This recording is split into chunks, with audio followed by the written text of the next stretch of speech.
We are now living in very challenging times, to say the least. My first message to you is be safe, be healthy, and stay at home.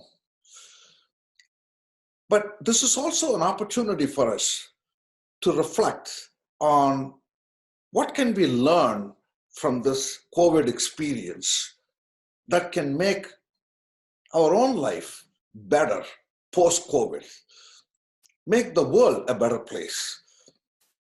All of us have to focus on our own area of expertise and see what changes are possible. My area of expertise is innovation. Therefore, I was thinking, how can innovation help us in the post-COVID world? And I was also applying it to the industry I am part of, the education industry. You see, when MOOCs were introduced about a decade ago, these are platforms like edX, Coursera, Khan Academy, etc. There was a general sense that the rote learning in the universities will migrate to these MOOC platforms, and universities will only do what is best done face-to-face. But that didn't happen. If anything, the university business model flourished in the last decade because there was no mass experimentation of those online technologies. That is what is happening this spring.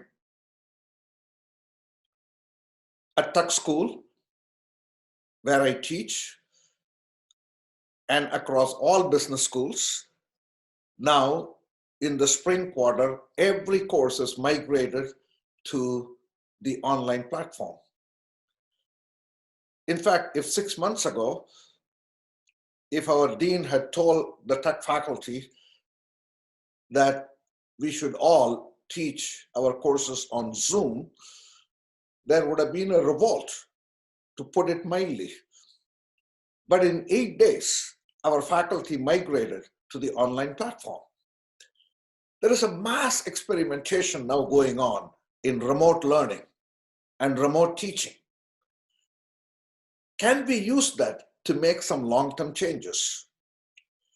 If you really look at history, when there has been an external shock, and because of that we start a mass experimentation, then it leads to more permanent change. Take, for instance, World War II. During World War II, men had to go outside the country to really be part of the war. Therefore, women in the US were forced to work in factories. And after World War II, we realized women actually not only did those jobs, but they were really good at it. Women's movement has never looked back since 1950. We have the same moment today. After this mass experimentation in online learning is over, I think universities in higher education all over the world must ask a fundamental question. How can digital technologies be used to transform the learning experience? We should collect data as we are doing this mass experimentation so that we can learn from it and really innovate the education industry. If you are part of the undergraduate education, you need to ask 3 questions. Question number 1, do you need 4-year residential experience? The answer to that question depends on what parts of the 4-year education can be substituted what parts can be supplemented and what parts can be complemented by technology. The second question you need to ask is, what improvements do we need to make in the IT infrastructure, both hardware and software, so that it is suitable for online education? And the third question you need to ask is, what kinds of training we need to give to both our faculty and our students so that there is change in mindsets and behaviors.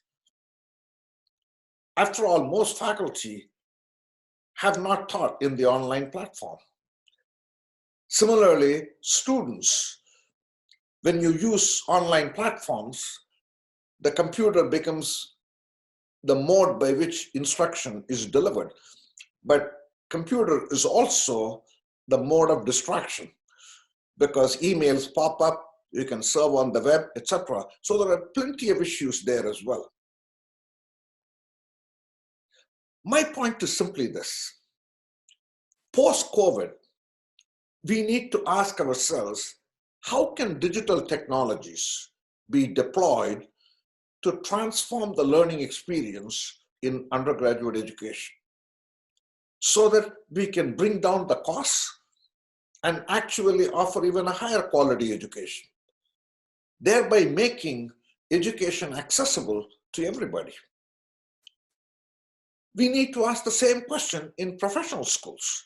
Whether you're a law school or medical school or business school, we need to ask the question, how can digital technologies be deployed to transform professional education? We need to ask the same question for executive education. How can digital technologies be deployed to transform executive education? We have a rare moment where innovation can be used to fundamentally remake education industry for the better. I would urge everyone listening to this short video to think about how innovation can be used in your own sphere of influence to make the world a better place. I am a firm believer in innovation. I am a firm believer in human spirit for entrepreneurship innovation. That is what is going to make us much stronger after this terrible coronavirus crisis is brought under control. That is my main message to you. But even more importantly, let me return to my original message. I want everyone listening to this video, stay safe, stay healthy, bond with your family, and stay home.